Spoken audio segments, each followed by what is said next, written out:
जन के चरण वसहें मेरा ही अरै संग पुनीता देही जन की धूर देह कृपा निध नानक कै सुख एही। वाहिगुरु जी का खालसा वाहिगुरु जी की फतेह। गुरु सवारिओ, ਆਪਾਂ एक अहम नुकते ਦੇ ਨਾਲ ਸੰਬੰਧਿਤ ਵਿਚਾਰ ਸਾਂਝੇ ਕਰਨੇ ਹਨ।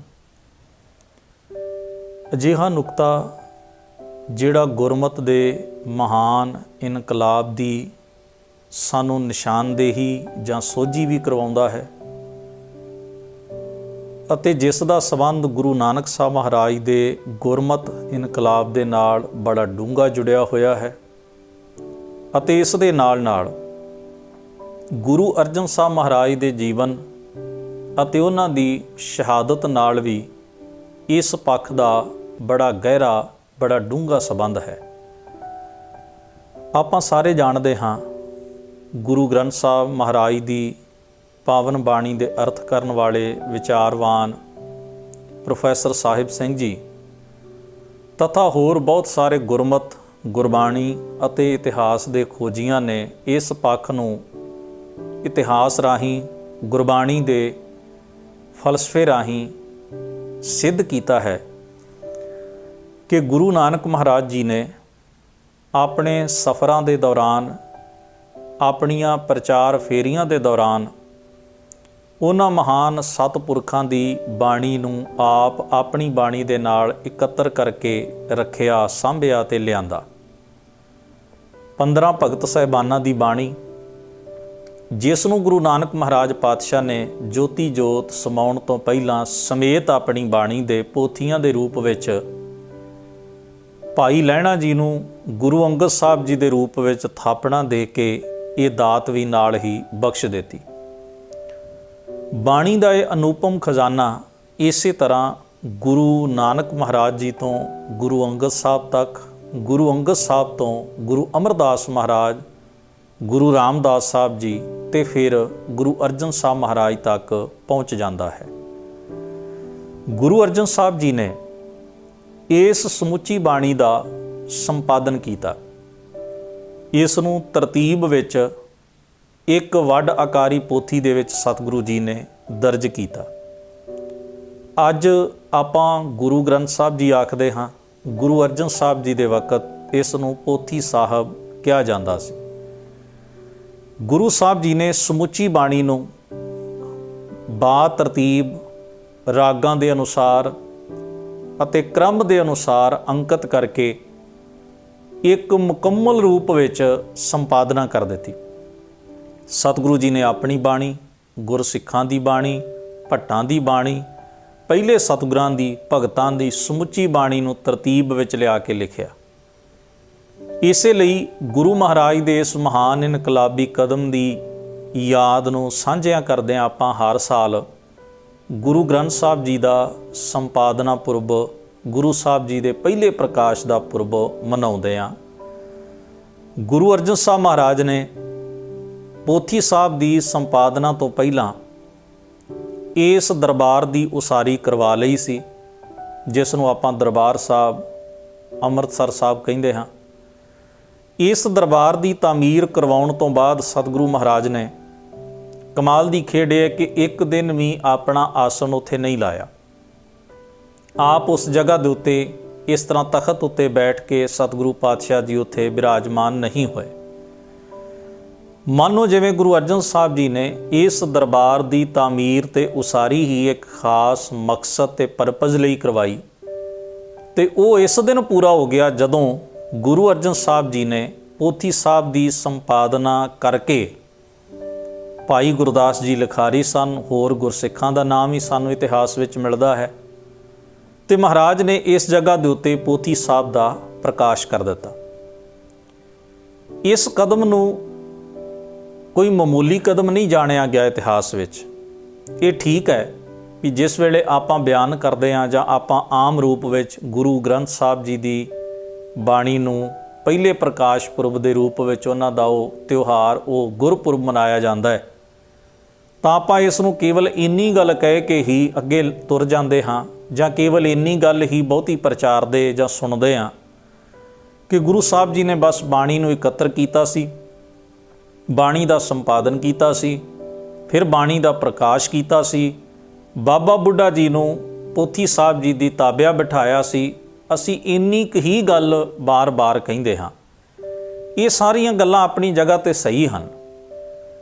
ਅਸੀਂ ਜੋ ਖਾਸ ਮਕਸਦ ਮਿੱਥਦੇ ਹਾਂ ਗੁਰਬਾਣੀ ਦੀ ਸੰਪਾਦਨਾ ਅਤੇ ਇੱਥੇ ਪ੍ਰਕਾਸ਼ ਕਰਨ ਦਾ, ਉਹਦੇ ਲਈ ਅਸੀਂ ਆਮ ਰੂਪ ਵਿੱਚ ਦੋ ਹੀ ਗੱਲਾਂ ਜ਼ਿਆਦਾ ਪ੍ਰਚਾਰਦੇ ਹਾਂ।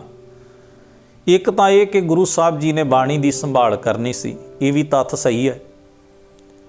ਦੂਜੀ ਗੱਲ ਕਿ ਮੀਣਿਆਂ ਵੱਲੋਂ ਬਾਣੀ ਵਿੱਚ ਰਲਾ ਪਾਇਆ ਜਾ ਰਿਹਾ ਸੀ, ਇਹ ਵੀ ਆਪਣੇ ਆਪ ਵਿੱਚ ਇੱਕ ਤੱਥ ਹੈ, ਪਰ ਇਹ ਮੁਕੰਮਲ ਤੱਥ ਨਹੀਂ ਹੈ। ਦਰਅਸਲ ਗੁਰੂ ਸਾਹਿਬ ਸੱਚੇ ਪਾਤਸ਼ਾਹ ਜੀ ਦਾ ਇੱਕ ਹੋਰ ਵੀ ਬੜਾ ਵੱਡਾ ਇਨਕਲਾਬੀ ਕਦਮ ਸੀ, ਸਮੁੱਚੀ ਬਾਣੀ, ਸਮਗਰ ਬਾਣੀ ਨੂੰ ਸੰਪਾਦਨ ਕਰਨਾ ਅਤੇ ਸੰਪਾਦਨ ਕਰਨ ਤੋਂ ਬਾਅਦ ਉਸ ਨੂੰ ਦਰਬਾਰ ਸਾਹਿਬ ਦੇ ਅੰਦਰ ਪ੍ਰਕਾਸ਼ਮਾਨ ਕਰਨਾ। ਮੈਂ ਆਪਣੇ ਇਸ ਨੁਕਤੇ ਨੂੰ ਬਿਆਨਣ ਤੋਂ ਖੋਲ੍ਹਣ ਤੋਂ ਪਹਿਲਾਂ ਤੁਹਾਡੇ ਨਾਲ ਇੱਕ ਦੋ ਬਚਨ ਹੋਰ ਸਾਂਝੇ ਕਰਨੇ ਨੇ। ਉਹ ਨੇ ਸਮੁੱਚੇ ਭਗਤਾਂ ਦੇ ਬਾਬਤ। ਭਗਤ ਰਵਿਦਾਸ ਸਾਹਿਬ ਜੀ ਦਾ ਮੈਂ ਇੱਕ ਸ਼ਬਦ ਪੜ੍ਹ ਰਿਹਾ ਸਾਂ, ਐਸੀ ਲਾਲ ਤੁਝ ਬਿਨ ਕੌਣ ਕਰੈ, ਗਰੀਬ ਨਵਾਜ ਗੁਸਈਆ ਮੇਰਾ, ਮਾਥੈ ਛਤਰ ਧਰੈ, ਜਾ ਕੀ ਛੋਤ ਜਗਤ ਕਉ ਲਾਗੈ, ਤਾਂ ਪਰ ਤੂੰ ਹੀ ਟਰੈ, ਨੀਚਾਂ ਊਚ ਕਰੈ ਮੇਰਾ ਗੋਬਿੰਦ, ਕਾਹੂ ਤੇ ਨਾ ਡਰੈ। ਫਿਰ ਅੱਗੇ ਉਹਨਾਂ ਨੇ ਕੁਝ ਭਗਤਾਂ ਦੇ ਨਾਮ ਜ਼ਿਕਰ ਕੀਤਾ, ਨਾਮਦੇਵ, ਕਬੀਰ, ਤਿਲੋਚਨ, ਸਦਨਾ, ਸੈਨ, ਤਰੈ। 5 ਭਗਤਾਂ ਦਾ ਜ਼ਿਕਰ ਭਗਤ ਰਵਿਦਾਸ ਸਾਹਿਬ ਜੀ ਦੇ ਸ਼ਬਦ ਵਿੱਚ ਆਇਆ। ਇਸ ਤੋਂ ਇਲਾਵਾ ਜਦੋਂ ਅਸੀਂ ਹੋਰ ਵੀ ਮਹਾਂਪੁਰਖਾਂ ਦੀ ਬਾਣੀ ਨੂੰ ਪੜ੍ਹੀਏ ਤਾਂ ਸਾਨੂੰ ਟੋਹ ਮਿਲ ਜਾਂਦੀ ਹੈ ਵੀ ਕਈ ਭਗਤ ਕੁਝ ਭਗਤਾਂ ਤੋਂ ਪਹਿਲਾਂ ਹੋਏ ਅਤੇ ਕੁਝ ਭਗਤ ਆਪਸ ਵਿੱਚ ਸਮਕਾਲੀ ਹੋਏ, ਯਾਨੀ ਕਿ ਉਹਨਾਂ ਦਾ ਜੀਵਨ ਕਾਲ ਦਾ ਸਮਾਂ ਆਪਸ ਵਿੱਚ ਰਲਦਾ ਹੈ।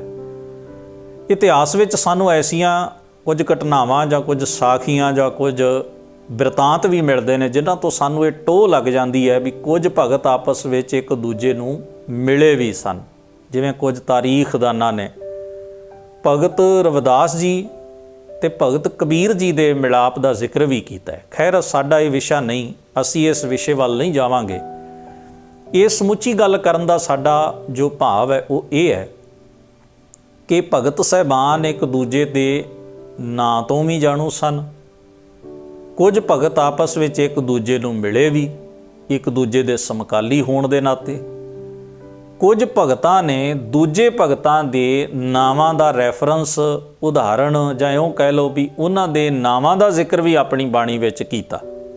ਇਹਦਾ ਭਾਵ ਹੈ ਵੀ ਆਪਣੇ ਤੋਂ ਪਹਿਲਾਂ ਹੋ ਚੁੱਕੇ ਭਗਤ ਸਾਹਿਬਾਨ ਅਤੇ ਆਪਣੇ ਸਮੇਂ ਦੇ ਭਗਤ ਸਾਹਿਬਾਨਾਂ ਨੂੰ ਕਈ ਭਗਤ ਆਪਸ ਵਿੱਚ ਜਾਣਦੇ, ਬੁੱਝਦੇ ਅਤੇ ਸਮਝਦੇ ਸਨ। ਇੱਕ ਹੋਰ ਨੁਕਤਾ, ਇੱਕ ਸ਼ਲੋਕ ਗੁਰੂ ਗ੍ਰੰਥ ਸਾਹਿਬ ਦੀ ਬਾਣੀ ਵਿੱਚ ਆਉਂਦਾ ਹੈ, ਨਾਮਾ ਮਾਇਆ ਮੋਹਿਆ ਕਹਿ ਤਿਲੋਚਨ ਮੀਤ, ਕਾਹੇ ਛੀਪਹੁ ਛਾਇਲੇ ਰਾਮ ਨ ਲਾਵੋ ਚੀਤ। ਫਿਰ ਅੱਗੇ ਇਸ ਦਾ ਉੱਤਰ ਹੈ, ਨਾਮਾ ਕਹਿ ਤਿਲੋਚਨਾ, ਮੁਖ ਤੇ ਰਾਮ ਸੰਭਾਲ, ਹਾਥ ਪਾਉ ਕਰ ਕਾਮ ਸਭ, ਚੀਤ ਨਿਰੰਜਨ ਨਾਲ। ਐਸੀਆਂ ਬਹੁਤ ਸਾਰੀਆਂ ਉਦਾਹਰਨਾਂ ਨੇ। ਭਗਤ ਕਬੀਰ ਸਾਹਿਬ ਜੀ ਦੀ ਸ਼ਲੋਕ ਦੇ ਵਿੱਚੋਂ ਆਪਾਂ ਇਹ ਉਦਾਹਰਣ ਲੈ ਸਕਦੇ ਹਾਂ। ਸੋ ਕਹਿਣ ਤੋਂ ਭਾਵ ਵੀ ਭਗਤਾਂ ਦੇ ਇੱਕ ਦੂਜੇ ਨਾਲ ਖਿਆਲ ਵੀ ਰਲਦੇ ਸਨ, ਇੱਕ ਦੂਜੇ ਨਾਲ ਵਿਚਾਰਧਾਰਾ ਦਾ ਵੀ ਇੱਕ ਸੁਰਤਾ ਸੀ, ਇੱਕ ਦੂਜੇ ਦੇ ਨਾਵਾਂ ਤੋਂ ਵੀ ਜਾਣੂ ਸਨ ਅਤੇ ਇੱਕ ਦੂਜੇ ਨਾਲ ਕਈਆਂ ਦਾ ਮਿਲਾਪ ਵੀ ਹੋਇਆ। ਪਰ ਸਮਝਣ ਵਾਲੀ ਗੱਲ ਇਹ ਹੈ ਕਿ ਸਭ ਕੁਝ ਹੋਣ ਦੇ ਬਾਵਜੂਦ ਵੀ ਇਹ ਇੱਕ ਬੜੀ ਵੱਡੀ ਇਤਿਹਾਸ ਦੀ ਵਿਡੰਬਣਾ ਸਾਨੂੰ ਸਾਡੇ ਸਾਹਮਣੇ ਹੋ ਕੇ ਦਿਖਾਈ ਦਿੰਦੀ ਹੈ ਕਿ ਭਗਤ ਸਾਹਿਬਾਨਾਂ ਦੀ ਕੋਈ ਸਾਂਝੀ ਜਥੇਬੰਦੀ ਪੈਦਾ ਨਹੀਂ ਹੋ ਸਕੀ। ਜੇ ਮੈਂ ਸਿੱਧੇ ਔਰ ਸਪਸ਼ਟ ਸ਼ਬਦਾਂ ਵਿੱਚ ਕਹਾਂ ਤਾਂ ਸ਼ਾਇਦ ਕਿਸੇ ਵੀ ਮਹਾਂਪੁਰਖ ਨੇ ਐਸਾ ਯਤਨ, ਸ਼ਾਇਦ ਸਮੇਂ ਦੀਆਂ ਕੁਝ ਪਰਿਸਥਿਤੀਆਂ ਹੋਣ ਜਾਂ ਕੁਝ ਹੋਰ ਕਾਰਨ ਹੋਣ, ਇਸ ਬਾਰੇ ਤਾਂ ਅਸੀਂ ਦਾਅਵਾ ਨਹੀਂ ਕਰ ਸਕਦੇ, ਪਰ ਜੋ ਸਾਨੂੰ ਇਤਿਹਾਸ ਦੇ ਕਾਲਕ੍ਰਮ ਤੋਂ ਵਿਖਾਈ ਦੇ ਰਿਹਾ ਹੈ ਉਹ ਇਹ ਹੈ ਵੀ ਕੀ ਕਾਰਨ ਹੋ ਸਕਦਾ ਹੈ। ਇੱਕ ਭਗਤ ਨੇ ਦੂਜੇ ਭਗਤ ਦੀ ਬਾਣੀ ਨੂੰ ਆਪਣੇ ਨਾਲ ਸੰਚੈ ਇਕੱਠਾ ਨਹੀਂ ਕੀਤਾ।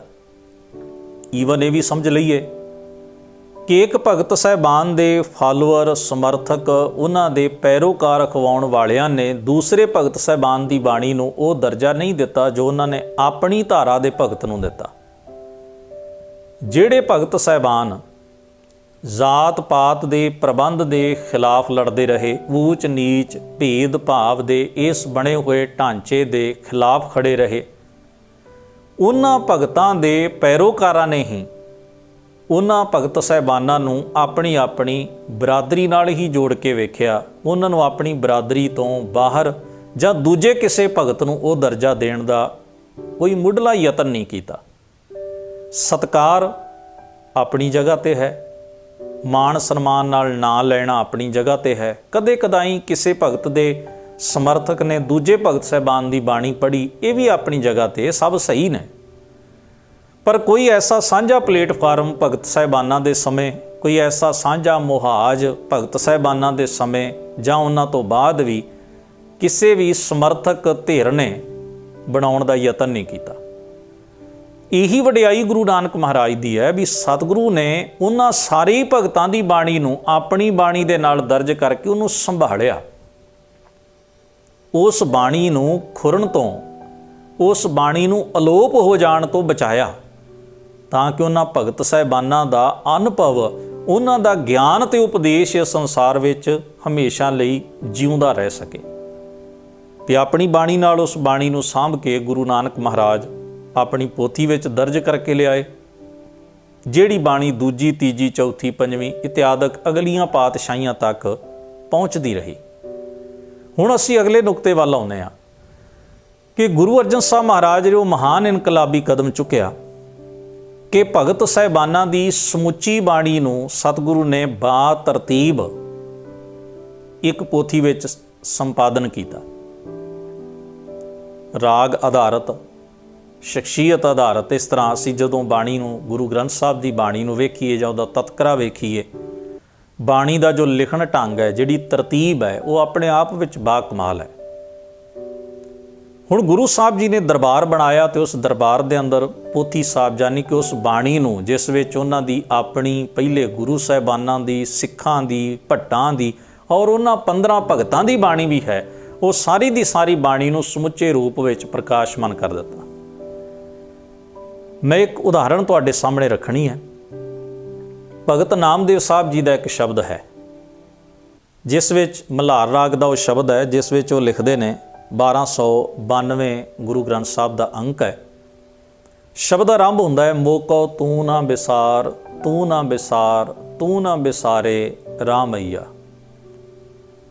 ਅੱਗੇ ਲਿਖਦੇ ਨੇ, ਆਲਾਵੰਤੀ ਇਹ ਭ੍ਰਮ ਜੋ ਹੈ ਮੁਝ ਉਪਰ ਸਭ ਕੋ ਪਿਲਾ, ਸੂਦ ਸੂਦ ਕਰ ਮਾਰ ਉਠਾਇਓ, ਕਹਾ ਕਰੋ ਬਾਪ ਬੀਠੁਲਾ।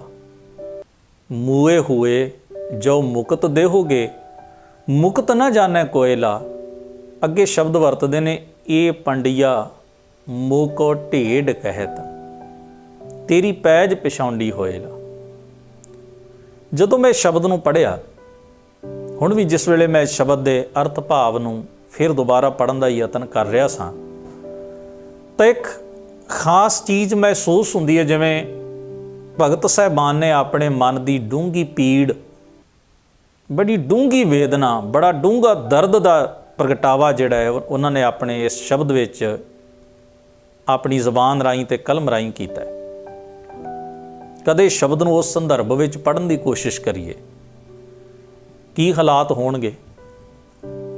ਭਾਰਤੀ ਪ੍ਰਬੰਧ ਦੇ ਵਿੱਚ ਜਿਹੜੀਆਂ ਧਰਮ ਪੁਸਤਕਾਂ ਨੇ, ਖਾਸ ਤੌਰ 'ਤੇ ਸਿਮਰਤੀਆਂ ਨੇ ਔਰ ਪੁਰਾਣ ਨੇ, ਉਹਨਾਂ ਨੂੰ ਜਿਸ ਵੇਲੇ ਆਪਾਂ ਪੜ੍ਹਦੇ ਹਾਂ ਤਾਂ ਉਹਦੇ ਵਿੱਚ ਵਰਣ ਵਿਵਸਥਾ ਦਾ ਜ਼ਿਕਰ ਆਉਂਦਾ ਹੈ। ਬ੍ਰਾਹਮਣ ਹੈ, ਖੱਤਰੀ ਹੈ, ਵੈਸ਼ ਹੈ, ਸਭ ਤੋਂ ਥੱਲੇ ਸ਼ੂਦਰ ਦਾ ਦਰਜਾ ਹੈ। ਸ਼ੂਦਰ ਦੇ ਵਿੱਚ ਕਈ ਜਾਤਾਂ ਨੱਥੀ ਕੀਤੀਆਂ ਹੋਈਆਂ। ਕਮਾਲ ਦੀ ਗੱਲ ਇਹ ਹੈ ਵੀ ਇੱਕ ਹੋ ਗਿਆ ਵਰਣ, ਵਰਣ ਦੇ ਅੰਦਰ ਵੀ ਅੱਗੇ ਜਾਤ, ਜਾਤ ਦੇ ਅੰਦਰ ਅੱਗੇ ਗੋਤਰ ਨੇ। ਗੋਤਾਂ ਦੇ ਹਿਸਾਬ ਨਾਲ ਵੀ ਕਿਸੇ ਨੂੰ ਉੱਚਾ ਜਾਂ ਨੀਵਾਂ ਦਰਜਾ ਉਹਦਾ ਮਿਥਿਆ ਗਿਆ। ਫਿਰ ਇਸੇ ਤਰ੍ਹਾਂ ਬ੍ਰਾਹਮਣਾਂ ਵਿੱਚ ਗੋਤਰ ਨੇ, ਫਿਰ ਖੱਤਰੀਆਂ ਵਿੱਚ ਨੇ, ਫਿਰ ਵੈਸ਼ਾਂ ਵਿੱਚ ਨੇ, ਫਿਰ ਸ਼ੂਦਰਾਂ ਵਿੱਚ ਨੇ। ਕਿੱਤੇ, ਬਰਾਦਰੀਆਂ, ਜਾਤਾਂ, ਅੱਗੇ ਗੋਤਰ, ਇਹ ਸਾਰਾ ਕੁਝ ਇੰਨੀ ਡੂੰਘੇ ਢੰਗ ਨਾਲ ਸਮਾਜਿਕ ਵੰਡ ਕੀਤੀ ਹੋਈ ਹੈ ਕਿ ਚਾਹ ਕੇ ਵੀ ਕੋਈ ਇਸ ਵਰਣ ਵਿਵਸਥਾ ਦੇ ਖਾਨਿਆਂ ਨੂੰ ਤੋੜ ਨਹੀਂ ਸਕਦਾ ਤੇ ਕੋਈ ਇਹਨਾਂ ਨੂੰ ਉਲੰਘ ਨਹੀਂ ਸਕਦਾ। ਔਰ ਇਹ ਜਾਲ, ਇਹ ਮਸ਼ੀਨ ਜਿਹੜੀ ਚੱਲ ਰਹੀ ਹੈ, ਇਹ ਜਾਲ ਸਦੀਆਂ ਤੋਂ ਬੁਣਿਆ ਗਿਆ, ਇਸ ਨੂੰ ਪੀੜਾ ਕੀਤਾ ਗਿਆ, ਇਹਨੂੰ ਧਰਮ ਗ੍ਰੰਥਾਂ ਦੀ ਸਪੋਰਟ ਦਿੱਤੀ ਗਈ, ਇਸ ਦੇ ਲਈ ਬੜਾ ਵੱਡਾ ਇੱਕ ਢਾਂਚਾ ਖੜਾ ਕੀਤਾ ਗਿਆ। ਇਹ ਆਪਣੇ ਆਪ ਵਿੱਚ ਇੱਕ ਵੱਖਰੀ ਵਿਚਾਰ ਦਾ ਵਿਸ਼ਾ ਹੈ। ਸਾਡੇ ਇਸ ਟੌਪਿਕ ਦੇ ਨਾਲ ਜਾਂ ਵਿਸ਼ੇ ਦੇ ਨਾਲ ਜਿੰਨੀ ਕੁ ਗੱਲ ਸੰਬੰਧਿਤ ਹੈ, ਭਾਰਤੀ ਮਤ ਵਿੱਚ ਮਨੂ ਸਿਮਰਤੀ, ਮਨੂ ਰਿਸ਼ੀ ਦੀ ਲਿਖੀ ਹੋਈ, ਉਸ ਵਿੱਚ ਵਰਨਾਂ ਦਾ ਦਰਜਾ ਕੀ ਹੈ, ਬਰਾਦਰੀਆਂ ਦਾ ਦਰਜਾ ਕੀ ਹੈ, ਇੱਕ ਸ਼ੂਦਰ ਅਖਵਾਉਣ ਵਾਲੇ ਨਾਲ ਉੱਚੀ ਜਾਤ, ਉੱਚੇ ਵਰਨ ਵਾਲੇ ਕਿਵੇਂ ਦਾ ਸਲੂਕ ਕਰਨ ਜਾਂ ਕਿਵੇਂ ਦਾ ਕਰਦੇ ਨੇ, ਉਸ ਨੂੰ ਪੜ੍ਹਨ ਤੋਂ ਬਾਅਦ ਕੋਈ ਸ਼ੱਕ ਜਾਂ ਸ਼ੁਬਾ ਨਹੀਂ ਰਹਿ ਜਾਂਦਾ ਕਿ ਜੇ ਸ਼ੂਦਰ ਵੇਦ ਮੰਤਰ ਸੁਣ ਲਵੇ ਤਾਂ ਉਹਦੇ ਕੰਨਾਂ 'ਚ ਸਿੱਕਾ ਢਾਲ ਕੇ ਪਾ ਦਿਓ, ਜੇ ਉਹ ਪੜ੍ਹ ਲਵੇ ਤੇ ਜ਼ਬਾਨ ਕੱਟ ਦਿਓ।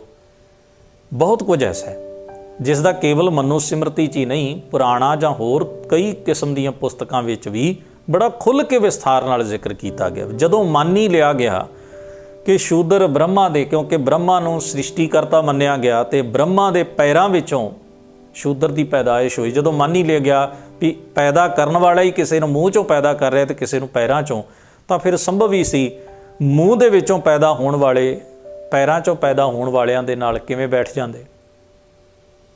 ਦਰਜਾ ਇੰਨਾ ਉੱਚਾ ਤੇ ਇੰਨਾ ਨੀਵਾਂ ਮਿਥ ਲਿਆ ਗਿਆ ਸੀ। ਖੈਰ, ਇਹ ਤਾਂ ਇੱਕ ਗੁਲਾਮ ਪ੍ਰਥਾ ਸੀ ਜਿਸ ਦੇ ਉੱਤੇ ਰੱਬ ਦੇ ਨਾਂ ਦੀ, ਦੇਵਤਿਆਂ ਦੇ ਨਾਂ ਦੀ, ਧਰਮ ਸ਼ਾਸਤਰਾਂ ਦੇ ਨਾਂ ਦੀ, ਸਮਾਜ ਦੇ ਨਾਂ ਦੀ, ਰਾਜਨੀਤੀ ਦੇ ਨਾਂ ਦੀਆਂ ਕਈ ਮੋਹਰਾਂ ਲਾ ਕੇ ਇਸ ਕਾਨੂੰਨ ਨੂੰ ਫਾਈਨਲਾਈਜ਼ ਕਰ ਲਿਆ ਗਿਆ, ਪੱਕੇ ਪੈਰੀਂ ਕਰ ਲਿਆ ਗਿਆ ਸੀ ਵੀ ਅੱਜ ਤੱਕ ਵੀ ਇਹ ਟੁੱਟ ਨਹੀਂ ਸਕਿਆ। ਭਗਤ ਨਾਮਦੇਵ ਸਾਹਿਬ ਜੀ ਨੇ ਜੋ ਹੰਢਾਇਆ ਆਪਣੇ ਜੀਵਨ 'ਚ, ਜਾਂ ਉਹਨਾਂ ਦੇ ਬਜ਼ੁਰਗਾਂ ਨੇ, ਜੋ ਪੀੜ੍ਹੀਆਂ ਨੇ, ਜੋ ਪਿਛੋਕੜ ਵਿੱਚ ਤਾਰੀਖ ਦੇ ਵਿੱਚ ਲੋਕਾਂ ਨੇ ਹੰਢਾਇਆ, ਮੈਂ ਸਮਝਦਾ ਉਹ ਸਦੀਆਂ ਦੀ ਵੇਦਨਾ, ਸਦੀਆਂ ਦੀ ਪੀੜ, ਸਦੀਆਂ ਦਾ ਦਰਦ ਭਗਤ ਨਾਮਦੇਵ ਸਾਹਿਬ ਜੀ ਦੇ ਮੁਖ ਤੋਂ ਝਲਕ ਗਿਆ। ਜਦੋਂ ਇਹ ਸ਼ਬਦ ਕਹਿੰਦੇ ਨਾ, ਮੁਖ ਤੂੰ ਨਾ ਵਿਸਾਰ, ਤੂੰ ਨਾ ਵਿਸਾਰ, ਤੂੰ ਨਾ ਵਿਸਾਰੇ ਰਾਮਈਆ, ਆਲਾਵੰਤੀ ਪ੍ਰਮ ਜੋ ਹੈ, ਮੁਝ ਉੱਪਰ ਸਭ ਕੋ ਪਿਲਾ। ਤਾਂ ਮੈਂ ਮਹਿਸੂਸ ਕਰਦਾ ਵੀ ਜਿਵੇਂ ਉਹ ਆਪਣੇ ਮਾਲਕ, ਕਿਉਂਕਿ ਰੱਬ ਨੂੰ ਯਾਦ ਕਰਨਾ ਵੀ ਤਾਂ ਭਾਰਤੀ ਪਰੰਪਰਾ ਦੇ ਵਿੱਚ ਮਿੱਥ ਦਿੱਤਾ ਗਿਆ ਨਾ ਵੀ ਰੱਬ ਦੀ ਗੱਲ ਕੌਣ ਕਰ ਸਕਦਾ ਹੈ। ਅੱਜ ਵਰਗੇ ਮਾਹੌਲ ਨਹੀਂ ਸਨ ਵੀ ਅਸੀਂ ਰੱਬ ਦੀ ਗੱਲ ਕਰੀਏ, ਸਾਨੂੰ ਹੱਕ ਦਿੱਤੇ ਜਾਣ, ਅਸੀਂ ਇੱਥੋਂ ਤੱਕ ਪਹੁੰਚਦੇ ਹਾਂ, ਸਾਨੂੰ ਬੜੇ ਲੰਮੇ ਇਤਿਹਾਸ ਦੇ ਘਟਨਾਕ੍ਰਮਾਂ 'ਚੋਂ ਗੁਜ਼ਰਨਾ ਪਿਆ। ਅੱਜ ਜਿਵੇਂ ਅਸੀਂ ਕਹਿੰਦੇ ਬੜੇ ਸੌਖੇ ਢੰਗ ਨਾਲ ਅਸੀਂ ਕੋਈ ਧਰਮ ਪੁਸਤਕ ਲੈਂਦੇ ਹਾਂ ਤੇ ਪੜ੍ਹ ਲੈਂਦੇ ਹਾਂ, ਕਹਿ ਲੈਂਦੇ ਹਾਂ, ਸੁਣ ਲੈਂਦੇ ਹਾਂ। ਅੱਜ ਅਸੀਂ ਆਪਣੇ ਹੱਕਾਂ ਲਈ ਕਈ ਕੁਝ ਆਪਣੇ ਹੱਕ ਵਿੱਚ ਭੁਗਤਾ ਲੈਂਦੇ, ਕਾਨੂੰਨ ਹੈ, ਸਮਾਜ ਹੈ, ਮੀਡੀਆ ਹੈ, ਬੜਾ ਕੁਝ ਹੈ। ਪਰ ਇੱਥੋਂ ਤੱਕ ਦਾ ਪੈਂਡਾ ਤੈਅ ਕਰਨ ਵਾਸਤੇ ਬਹੁਤ ਲੰਮੇ ਸਫ਼ਰ ਕਰਨੇ ਪਏ। ਇੱਥੋਂ ਤੱਕ ਪਹੁੰਚਣ ਵਾਸਤੇ ਜ਼ਿੰਦਗੀਆਂ ਲੱਗੀਆਂ, ਪੀੜ੍ਹੀਆਂ ਲੱਗੀਆਂ, ਸਦੀਆਂ ਲੱਗੀਆਂ, ਮੌਤਾਂ ਤੇ ਸਜ਼ਾਵਾਂ ਚੱਲੀਆਂ, ਸ਼ਹਾਦਤਾਂ ਤੇ ਕੁਰਬਾਨੀਆਂ ਸਹੀਆਂ, ਜੰਗਾਂ ਲੜੀਆਂ, ਬੜਾ ਕੁਝ ਕਰਨ ਤੋਂ ਬਾਅਦ ਅਸੀਂ ਇਸ ਪੜਾਅ ਤੱਕ ਪਹੁੰਚੇ। ਪਰ ਮੈਂ ਜਿਹੜੀ ਗੱਲ ਕਹਿਣੀ ਚਾਹੁੰਦਾ ਉਹ ਇਹ ਹੈ ਕਿ ਭਗਤ ਸਾਹਿਬਾਨ, ਭਗਤ ਨਾਮਦੇਵ ਸਾਹਿਬ ਨੇ ਕੀ ਫਰਮਾਇਆ, ਕਹਿੰਦੇ ਆਲਾਵੰਤੀ ਭਰਮ ਜੋ। ਆਲਾਵੰਤੀ ਦਾ ਮਤਲਬ ਹੁੰਦਾ ਆਲਾ, ਉੱਚੇ ਦਰਜੇ ਦਾ, ਆਲਾਵੰਤੀ ਘਰ ਵਾਲੇ, ਉੱਚੇ ਦਰਜੇ ਵਾਲੇ। ਇਹ ਭਰਮ ਜੋ ਹੈ ਇਹਨਾਂ ਨੂੰ ਜਿਹੜਾ ਇਹ ਭੁਲੇਖਾ ਨਾ ਵੀ ਅਸੀਂ ਉੱਚੇ ਹਾਂ, ਮੁਝ ਉੱਪਰ ਸਭ ਕੋ ਪਿਲਾ, ਇਹ ਸਭ ਮੇਰੇ ਉੱਤੇ ਕੋਪ ਗੁੱਸਾ ਕਰਦੇ ਨੇ। ਜਦੋਂ ਮੈਂ ਇਹ ਗੱਲ ਕਹਿਣਾ ਨਾ ਵੀ ਸਾਰੇ ਬਰਾਬਰ ਹੁੰਦੇ ਨੇ, ਤਾਂ ਇਹ ਮੇਰੇ ਉੱਤੇ ਇਸ ਗੱਲ ਦਾ ਗੁੱਸਾ ਕਰਦੇ, ਕੋਪਿਲਾ, ਕ੍ਰੋਧਿਤ ਹੁੰਦੇ ਨੇ, ਨਾਰਾਜ਼ਗੀ ਪ੍ਰਗਟ ਕਰਦੇ ਨੇ।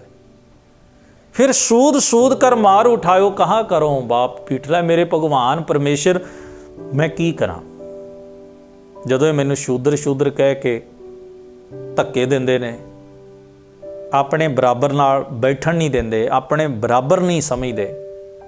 ਪਰ ਜਦੋਂ ਮੈਂ ਅਗਲੀ ਪੰਕਤੀ ਪੜ੍ਹਦਾ ਤਾਂ ਮੈਨੂੰ ਇਵੇਂ ਲੱਗਦਾ ਹੈ ਬੜੀ ਡੂੰਘੀ ਚੀਸ, ਬੜੀ ਡੂੰਘੀ ਪੀੜ, ਬੜਾ ਡੂੰਘਾ ਦਰਦ ਉਹਨਾਂ ਦੀ ਆਤਮਾ, ਉਹਨਾਂ ਦੀ ਸੁਰਤ ਦੇ ਵਿੱਚੋਂ ਸ਼ਬਦਾਂ ਦੇ ਰਾਹੀਂ ਵਹਿ ਤੁਰਿਆ। ਜਦੋਂ ਇਹ ਗੱਲ ਕਹਿੰਦੇ ਨੇ ਪੰਡੀਆ ਮੋਕੋ ਢੇਡ ਕੈਤ, ਢੇਡ ਦਾ ਮਤਲਬ ਹੁੰਦਾ ਹੈ ਨੀਚ ਨੀਵਾਂ। ਪੰਡੀਏ ਦਾ ਮਤਲਬ ਕਿਸੇ ਇੱਕ ਬੰਦੇ ਵੱਲ ਇਸ਼ਾਰਾ ਨਹੀਂ। ਪ੍ਰੋਹਤਵਾਦ, ਪ੍ਰੋਹਤ ਵਿਦਵਾਨ ਵੀ ਹੁੰਦੇ ਸਨ, ਧਾਰਮਿਕ ਆਗੂ ਵੀ ਹੁੰਦੇ ਸਨ, ਰਾਜਿਆਂ ਦੇ ਸਲਾਹਕਾਰ ਵੀ ਹੁੰਦੇ ਸਨ, ਤੇ ਰਾਜੇ ਉਹਨਾਂ ਅੱਗੇ ਨਹੀਂ ਹੁੰਦੇ ਸਨ। ਜਾਣੋ ਕਿ ਸਾਰੇ ਸਮਾਜ ਦਾ ਧੁਰਾ ਜਿਹੜਾ ਹੈ ਉਹ ਪੰਡੀਆ ਹੈ। ਇਹ ਪੰਡੀਆ ਮੋਕੋ ਢੇਡ ਕਹਿਤ, ਮੈਨੂੰ ਨੀਵਾਂ ਕਹਿੰਦਾ, ਮੈਨੂੰ ਨੀਚ ਆਖਦਾ ਹੈ, ਪਰ ਮੈਂ ਸਮਝਦਾ ਤੇਰੀ ਪੈਜ ਪਿਛਾਉਂਦੀ ਹੋਏ ਲਵੇ। ਜਦੋਂ ਮੈਂ ਇਹ ਪੰਕਤੀ ਪੜ੍ਹਦਾ ਤਾਂ ਮੈਨੂੰ ਲੱਗਦਾ ਹੈ ਵੀ ਕੋਈ ਬਜ਼ੁਰਗ, ਸਾਡਾ ਦਾਦਾ ਜਾਂ ਸਾਡਾ ਬਾਪ ਜਾਂ ਸਾਡਾ ਪੜਦਾਦਾ ਸਾਨੂੰ ਉਂਗਲੋਂ ਫੜ ਕੇ ਦੱਸ ਕੇ ਕਹਿੰਦਾ ਹੋਵੇ ਵੀ ਪੁੱਤਰ ਇਹ ਉਹ ਥਾਂ ਜਿਸ ਪਰੇ ਦੇ ਵਿੱਚ ਮੇਰੀ ਪੱਗ ਨੂੰ ਹੱਥ ਪਾਇਆ ਗਿਆ ਸੀ, ਇਹ ਉਹ ਥਾਂ ਜਿੱਥੇ ਮੈਨੂੰ ਜਲੀਲ ਕੀਤਾ ਗਿਆ ਸੀ, ਨੀਵਾਂ ਕਿਹਾ ਗਿਆ ਸੀ, ਜਿੱਥੇ ਮੇਰੀ ਇੱਜ਼ਤ, ਜਿਹੜਾ ਮੇਰਾ ਮਾਣ ਤੇ ਸਨਮਾਨ ਹੈ, ਉਸ ਨੂੰ ਮਿੱਟੀ ਵਿੱਚ ਰੋਲਣ ਦਾ ਯਤਨ ਕੀਤਾ ਗਿਆ ਜਾਂ ਰੋਲਿਆ ਗਿਆ ਸੀ। ਤਾਂ ਉਸ ਵੇਲੇ ਜਿਹੜਾ ਪੜਪੋਤਾ, ਪੋਤਰਾ ਜਾਂ ਪੁੱਤਰ ਉਸ ਵੇਲੇ ਸੁਣਦਾ ਹੁੰਦਾ ਉਸ ਬਾਪੂ ਦੀਆਂ ਗੱਲਾਂ ਨੂੰ, ਉਹਦੇ ਰੌਂਗਟੇ ਖੜੇ ਹੋ ਜਾਂਦੇ ਨੇ, ਅੱਛਾ ਮੇਰੇ ਬਜ਼ੁਰਗ ਨਾਲ ਇਹ ਵੀ ਵਾਪਰਿਆ। ਇਹ ਪੰਡੀਆ ਮੋਕੋ ਢੇਡ ਕਹਿਤ। ਤੁਸੀਂ ਇਹ ਸ਼ਬਦ ਨੂੰ ਸਾਰੇ ਨੂੰ ਪੜ੍ਹਨਾ, ਬੜੇ ਧਿਆਨ ਨਾਲ, ਬੜੀ ਇਕਾਗਰਤਾ ਨਾਲ ਪੜ੍ਹਨਾ, ਔਰ ਇੱਕ ਇੱਕ ਲਫ਼ਜ਼ ਨੂੰ ਇੱਕ ਪੀੜ ਵਾਂਗ ਮਹਿਸੂਸ ਕਰਕੇ ਵੇਖਿਓ ਵੀ ਭਗਤ ਨਾਮਦੇਵ ਸਾਹਿਬ ਇਸ ਸ਼ਬਦ ਵਿੱਚੋਂ ਕਿਸ ਦਰਦ, ਕਿਸ ਵੇਦਨਾ ਦਾ ਪ੍ਰਗਟਾਵਾ ਕਰ ਰਹੇ ਨੇ। ਮੇਰੇ ਗੁਰੂ ਨਾਨਕ ਮਹਾਰਾਜ ਬੜੇ ਰਹਿਮ ਦਿਲ, ਬੜੇ ਤਰਸ ਦਿਲ ਸਨ। ਉਹਨਾਂ ਮਰਦਾਨੇ ਨੂੰ ਭਾਈ ਆਖਿਆ ਸੀ, ਲਾਲੋ ਨੂੰ ਭਾਈ ਆਖਿਆ ਸੀ। ਉਹਨਾਂ ਨੇ ਆਪਣੇ ਪਿਆਰਿਆਂ ਨਾਲ ਇੰਨੀ ਮੁਹੱਬਤ ਕੀਤੀ, ਕੁੱਲ ਮਖਲੂਕ ਨਾਲ। ਨਾਨਕ ਤਿਨ ਕੈ ਸੰਗ ਸਾਥ ਵੱਡਿਆਂ ਸਿਉ ਕਿਆ ਰੀਸ ਦਾ ਨਾਰਾ ਗੁਰੂ ਨਾਨਕ ਮਹਾਰਾਜ ਨੇ ਜਗਤ ਸਾਹਮਣੇ ਲਾਇਆ ਸੀ। ਗੁਰੂ ਅਰਜਨ ਸਾਹਿਬ ਮਹਾਰਾਜ ਦਾ ਮੈਂ ਇੱਕ ਖਿਆਲ ਸਾਂਝਾ ਕਰ ਲਵਾਂ ਕਿ ਗੁਰੂ ਅਰਜਨ ਸਾਹਿਬ ਮਹਾਰਾਜ ਦੇ ਸਾਹਮਣੇ ਸ਼ਬਦ ਹੈ। ਗੁਰੂ ਨਾਨਕ ਮਹਾਰਾਜ ਤੇ ਸਮੇਂ ਤੋਂ ਇਹ ਬਾਣੀ ਨੂੰ ਸੀਨੇ ਨਾਲ ਲਾ ਕੇ ਗੁਰੂ ਸਾਹਿਬਾਨ ਰੱਖਦੇ ਰਹੇ। ਇਸ ਬਾਣੀ ਨੂੰ ਸਿੱਖਾਂ ਦੇ ਪਾਠ ਕਰਮ ਦਾ, ਨਿਤਨੇਮ ਦਾ, ਪਾਠ ਦਾ, ਅਭਿਆਸ ਦਾ, ਵਿਚਾਰ ਦਾ, ਸਤ ਸੰਗਤ ਦਾ, ਬੰਦਗੀ ਤੇ ਇਬਾਦਤ ਦਾ ਇਸ ਬਾਣੀ ਨੂੰ ਹਿੱਸਾ ਬਣਾਇਆ ਗਿਆ, ਜਿਹਦੇ ਵਿੱਚ ਭਗਤਾਂ ਦੀ ਬਾਣੀ ਵੀ ਹੈ। ਗੁਰੂ ਅਰਜਨ ਸਾਹਿਬ ਦਾ ਵਕਤ ਆਇਆ, ਮੇਰੇ ਹਜ਼ੂਰ ਦੇ ਮਨ ਵਿੱਚ ਇਸ ਸ਼ਬਦ ਨੂੰ ਪੜ੍ਹ ਕੇ ਕਿੰਨੀ ਇੱਕ ਤਰ੍ਹਾਂ ਦੀ ਜਜ਼ਬਾਤ ਪੈਦਾ ਹੋਏ ਹੋਣਗੇ, ਕਿਹੋ ਜਿਹੀ ਫੀਲਿੰਗ ਮਹਾਰਾਜ ਇਸ ਸ਼ਬਦ ਨੂੰ ਪੜ੍ਹ ਕੇ ਕਿਸ ਤਰ੍ਹਾਂ ਦਾ ਅਨੁਭਵ ਕਰਦੇ ਹੋਣਗੇ। ਮੇਰੇ ਹਜ਼ੂਰ ਨੇ ਦਰਬਾਰ ਬਣਾਇਆ ਤੇ ਉਹਦੇ ਵਿੱਚ ਬਾਣੀ ਦਾ ਪ੍ਰਕਾਸ਼ ਕੀਤਾ। ਉਹ ਬਾਣੀ ਦਾ ਸੰਗ੍ਰਹਿ ਜਿਹੜੀ ਪੋਥੀ ਹੈ, ਉਹ ਕੱਲੀ ਗੁਰੂ ਸਾਹਿਬ ਦੀ ਆਪਣੀ ਤਾਂ ਨਹੀਂ, ਭਗਤਾਂ ਦੀ, ਭੱਟਾਂ ਦੀ, ਗੁਰਸਿੱਖਾਂ ਦੀ, ਉਹਦੇ ਵਿੱਚ ਇਹ ਸ਼ਬਦ ਵੀ ਦਰਜ ਨੇ। ਔਰ ਭਗਤ ਨਾਮਦੇਵ ਸਾਹਿਬ ਦੀ ਇਹ ਬਾਣੀ ਵੀ ਦਰਜ ਹੈ, ਜਿਹੜੇ ਖੁਦ ਕਹਿੰਦੇ ਨੇ ਸ਼ੂਦ ਸ਼ੂਦ ਕਰ ਮਾਰ ਉਠਾਇਓ ਕਹਾ ਕਰੋ ਬਾਪ ਬੀਠਲਾ। ਮੈਂ ਕੀ ਕਰ ਸਕਦਾ, ਇਹਨਾਂ ਦੇ ਨਾਲ ਮੈਂ ਕਿਵੇਂ ਸਿੱਝ ਸਕਦਾ, ਮੇਰਾ ਤਾਂ ਇੱਕ ਤੂੰ ਹੀ ਆਸਰਾ ਹੈ। ਮਾਨੋ ਗੁਰੂ ਅਰਜਨ ਸਾਹਿਬ ਮਹਾਰਾਜ ਨੇ ਦੁਨੀਆ ਦੀ ਸੱਥ ਵਿੱਚ ਖਲੋ ਕੇ, ਤੇ ਉਹ ਲੋਕ ਜਿਨ੍ਹਾਂ ਨੇ ਭਗਤ ਨਾਮਦੇਵ ਸਾਹਿਬ ਨੂੰ ਸ਼ੂਦ ਸ਼ੂਦ ਕਰ ਮਾਰ ਉਠਾਇਆ ਸੀ, ਜਾਂ ਜਿਨ੍ਹਾਂ ਲੋਕਾਂ ਨੇ, ਜਿਨ੍ਹਾਂ ਨੇ ਭਗਤ ਨਾਮਦੇਵ ਸਾਹਿਬ ਨੂੰ ਢੇਡ ਕਿਹਾ ਸੀ, ਨੀਚ ਕਿਹਾ ਸੀ, ਮੇਰੇ ਹਜ਼ੂਰ ਨੇ ਵੰਗਾਰ ਪਾ ਕੇ ਆਖਿਆ ਹੋਵੇ, ਮੈਂ ਇਸ ਬਾਣੀ ਦਾ, ਜਿਸ ਬਾਣੀ ਵਿੱਚ ਇਹ ਵੇਦਨਾ ਤੇ ਦਰਦ ਹੈ, ਉਸ ਭਗਤ ਦਾ ਉਹ ਰੁਤਬਾ ਮਿਥ ਦਿਆਂਗਾ ਵੀ ਇਸ ਬਾਣੀ ਦੇ ਬਰਾਬਰ, ਇਸ ਬਾਣੀ ਨੂੰ ਪੜ੍ਹਨ ਵਾਲਾ ਤੇ ਇਸ ਬਾਣੀ ਨੂੰ ਗੁਰੂ ਮੰਨਣ ਵਾਲਾ ਕਿਸੇ ਹੋਰ ਚੀਜ਼ ਦਾ ਰੁਤਬਾ ਹੀ ਨਹੀਂ ਸਮਝੇਗਾ। ਕੀ, ਮੈਂ ਇੱਕ ਪ੍ਰਸ਼ਨ ਕਰਦਾ, ਕੀ ਸਿੱਖ ਜਗਤ ਵਿੱਚ, ਸਿੱਖ ਪੰਥ ਦੀ ਤਾਰੀਖ ਵਿੱਚ ਗੁਰੂ ਗ੍ਰੰਥ ਸਾਹਿਬ ਦੀ ਬਰਾਬਰਤਾ ਦੇ ਉੱਤੇ ਕੋਈ ਗ੍ਰੰਥ ਲਿਆਂਦਾ ਜਾ ਸਕਦਾ ਹੈ? ਬਿਲਕੁਲ ਨਹੀਂ। ਜਦੋਂ ਵੀ ਕਿਤੇ ਐਸਾ ਯਤਨ ਹੋਇਆ, ਵਿਰੋਧਤਾ ਦੀ ਇੱਕ ਵੇਵ, ਇੱਕ ਤੂਫਾਨ ਖੜਾ ਹੋ ਗਿਆ। ਨਾ ਗੁਰੂ ਗ੍ਰੰਥ ਸਾਹਿਬ ਜੀ ਦੀ ਬਾਣੀ ਦੇ ਬਰਾਬਰ ਕੋਈ ਵਿਅਕਤੀ ਵਿਸ਼ੇਸ਼ ਗਦੇਲਾ ਲਾ ਕੇ, ਆਸਣ ਲਾ ਕੇ, ਗੱਦੀ ਲਾ ਕੇ ਬੈਠਦਾ ਹੈ, ਜਾਨੀ ਕਿ ਆਪਣੇ ਆਪ ਨੂੰ ਉਹਦੀ ਬਰਾਬਰਤਾ ਦੇ ਇਵਜ਼ ਵਜੋਂ। ਨਾ ਕੋਈ ਗੁਰੂ ਗ੍ਰੰਥ ਸਾਹਿਬ ਮਹਾਰਾਜ ਦੇ ਬਰਾਬਰ ਕਿਸੇ ਹੋਰ ਧਰਮ ਪੁਸਤਕ ਨੂੰ ਰੱਖਿਆ ਜਾ ਸਕਦਾ ਹੈ, ਨਾ ਕਿਸੇ ਅਨਮਤੀ ਗ੍ਰੰਥ ਨੂੰ ਤੇ ਨਾ ਕਿਸੇ ਮਨਮਤੀ ਗ੍ਰੰਥ ਨੂੰ, ਕਿਸੇ ਨੂੰ ਵੀ ਨਹੀਂ। ਕਿਸੇ ਲਿਖਤ ਨੂੰ ਸਿੱਖ ਪੰਥ ਦੀ ਤਾਰੀਖ ਦੇ ਅੰਦਰ ਗੁਰੂ ਦਾ ਰੁਤਬਾ ਹਾਸਲ ਨਹੀਂ, ਜੋ ਇਸ ਸਮੁੱਚੀ ਬਾਣੀ ਦੇ ਸੰਗ੍ਰਹਿ ਗੁਰੂ ਗ੍ਰੰਥ ਸਾਹਿਬ ਨੂੰ ਹਾਸਲ ਹੈ। ਇਹ ਰੁਤਬੇ ਗੁਰੂ ਅਰਜਨ ਸਾਹਿਬ ਨੇ ਕਾਇਮ ਕੀਤੇ। ਦਰਬਾਰ ਉਸਾਰ ਕੇ ਉਸ ਵਿੱਚ ਬਾਣੀ ਨੂੰ ਸੰਪਾਦਨ ਕਰਕੇ ਸਥਾਪਿਤ ਕਰ ਦੇਣਾ, ਇਹ ਇੱਕ ਏਡਾ ਵੱਡਾ ਕਾਰਜ ਸੀ ਜੋ ਸਦੀਆਂ ਤਲਕ ਕਿਸੇ ਨੇ ਵੀ ਨਹੀਂ ਸੀ ਕੀਤਾ। ਕੋਈ ਸੋਚ ਵੀ ਨਹੀਂ ਸੀ ਸਕਦਾ ਵੀ ਇਹਨਾਂ ਭਗਤ ਸਾਹਿਬਾਨਾਂ ਨੂੰ, ਜਿਨ੍ਹਾਂ ਨੂੰ ਛੂਦ ਕਰ ਮਾਰ ਉਠਾਇਓ, ਇਹ ਜਿਨ੍ਹਾਂ ਦੀ ਦਸ਼ਾ ਹੈ, ਸੱਚੇ ਖਰੇ ਧਰਮੀ ਉੱਚੇ ਆਦਰਸ਼ਕ ਮਹਾਨ ਮਹਾਂਪੁਰਖ ਹੋਣ ਦੇ ਬਾਵਜੂਦ ਵੀ ਗੁਰੂ ਅਰਜਨ ਸਾਹਿਬ ਮਹਾਰਾਜ ਵਾਂਗ ਕੋਈ ਐਸਾ ਕਰਮ ਇਤਿਹਾਸ ਕਰ ਸਕੇ? ਕੋਈ ਜੇ ਜ਼ਿੱਦ ਕਰੇ ਨਾ, ਜ਼ਿੱਦ ਕਰੇ ਕਿ ਗੁਰੂ ਗ੍ਰੰਥ ਸਾਹਿਬ ਜੀ ਦੀ ਇਸ ਬਾਣੀ ਦੇ ਬਰਾਬਰ ਵੇਦ ਰੱਖ ਲਏ ਜਾਣ, ਸਿਮਰਤੀਆਂ ਸ਼ਾਸਤਰ ਉਪਨਿਸ਼ਦ ਪੁਰਾਣ ਰੱਖ ਲੈ, ਕੁਝ ਵੀ ਰੱਖ ਲਿਆ ਜਾਏ, ਸਿੱਖਾਂ ਦੀ ਮਰਿਆਦਾ ਵਿੱਚ ਇਹਨੂੰ ਅਲਾਓ ਨਹੀਂ ਕੀਤਾ ਜਾ ਸਕਦਾ, ਇਹਨੂੰ ਪ੍ਰਵਾਨ ਨਹੀਂ ਕੀਤਾ ਜਾਂਦਾ।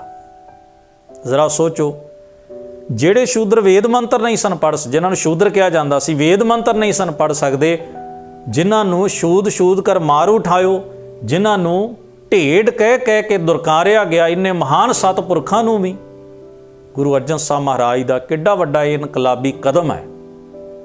ਸਤਿਗੁਰੂ ਨੇ ਉਸ ਬਾਣੀ ਤੇ ਚੌਰ ਚੁਲਾ ਦਿੱਤਾ,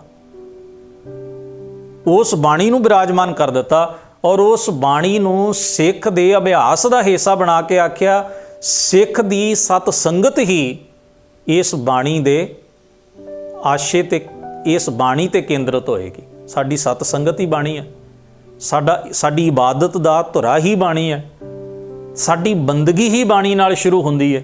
ਬਾਣੀ ਪੜ੍ਹਨਾ ਹੀ ਸਾਡੇ ਲਈ ਬੰਦਗੀ ਹੈ, ਬਾਣੀ ਗਾਉਣਾ ਹੀ ਬੰਦਗੀ ਹੈ, ਬਾਣੀ ਵਿਚਾਰਨਾ ਹੀ ਬੰਦਗੀ ਹੈ, ਬਾਣੀ ਨੂੰ ਆਪਣੇ ਜੀਵਨ 'ਚ ਲਿਆਉਣਾ ਹੀ ਸਿੱਖੀ ਕਮਾਉਣਾ ਹੈ। ਇਹ ਰੁਤਬਾ ਤੇ ਬਾਣੀ ਕਿਹਨਾਂ ਦੀ ਹੈ, ਮੈਂ ਪਹਿਲਾਂ ਇਸ ਗੱਲ ਦਾ ਜ਼ਿਕਰ ਤੁਹਾਡੇ ਸਾਹਮਣੇ ਕੀਤਾ ਹੈ। ਸੋ ਇਸ ਨੁਕਤੇ ਨੂੰ ਸਮਝੀਏ ਵੀ ਜਿਹੜੇ ਭਗਤ ਮੰਦਰ ਦੀ ਪੌੜੀ ਨਹੀਂ ਚੜ੍ਹ ਸਕਦੇ, ਅੱਜ ਉਹਨਾਂ ਦੀ ਬਾਣੀ ਐਸੇ ਜਗ੍ਹਾ ਤੇ ਗੁਰੂ ਅਰਜਨ ਸਾਹਿਬ ਮਹਾਰਾਜ ਨੇ ਪ੍ਰਕਾਸ਼ਮਾਨ ਤੇ ਸਥਾਪਿਤ ਕਰ ਦਿੱਤੀ ਵੀ ਉਸ ਬਾਣੀ ਦੇ ਬਰਾਬਰ ਜਿਹੜੇ ਭਗਤ ਵੇਦ ਮੰਤਰ ਨਹੀਂ ਪੜ੍ਹ ਸਕਦੇ, ਉਹ ਵੇਦ ਉਹਨਾਂ ਦੀ ਬਾਣੀ ਦੇ ਬਰਾਬਰ ਨਹੀਂ ਰੱਖੇ ਜਾ ਸਕਦੇ। ਜਿਹੜੇ ਭਗਤ ਧਰਮ ਗ੍ਰੰਥਾਂ ਦੀ ਗੱਲ ਨਹੀਂ ਕਰ ਸਕਦੇ, ਸੰਵਾਦ ਨਹੀਂ ਕਰ ਸਕਦੇ, ਅੱਜ ਸਿੱਖ ਉਹਨਾਂ ਮਹਾਨ ਸਤਿਪੁਰਖਾਂ ਦੀ ਬਾਣੀ ਨੂੰ ਆਪਣੀ ਇਬਾਦਤ ਦਾ ਹਿੱਸਾ ਬਣਾ ਕੇ ਤੇ ਉਹਦੇ ਤੇ ਸੰਵਾਦ ਕਰਦੇ ਨੇ। ਇਹ ਰੁਤਬੇ ਐਵੇਂ ਨਹੀਂ ਮਿੱਥੇ ਜਾਂਦੇ, ਸਦੀਆਂ ਲੱਗ ਜਾਂਦੀਆਂ ਨੇ, ਜਾਨਾਂ ਲੱਗ ਜਾਂਦੀਆਂ ਨੇ, ਔਰ ਕਿੰਨੀਆਂ ਸਖਤ ਘਾਲਣਾ ਔਰ ਕਿੱਡੇ ਵੱਡੇ ਤੁਹਾਨੂੰ ਸਾਹਮਣੇ ਖੜੇ ਹੋਏ ਇੱਕ ਨਿਜ਼ਾਮ ਦੇ ਨਾਲ, ਇੱਕ ਪ੍ਰਬੰਧ ਦੇ ਨਾਲ ਸਿੱਝਣਾ ਪੈਂਦਾ ਹੈ।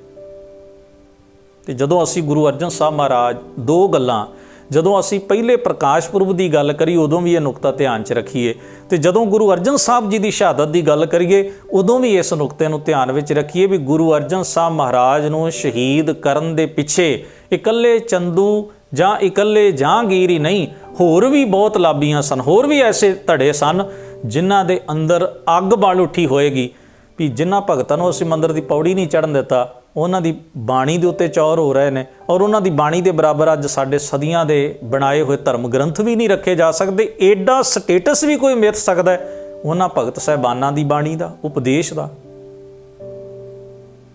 ਆਓ ਇਸ ਮਹਾਨ ਇਨਕਲਾਬ ਦੀਆਂ ਪੈੜਾਂ ਨੂੰ ਪਛਾਣੀਏ।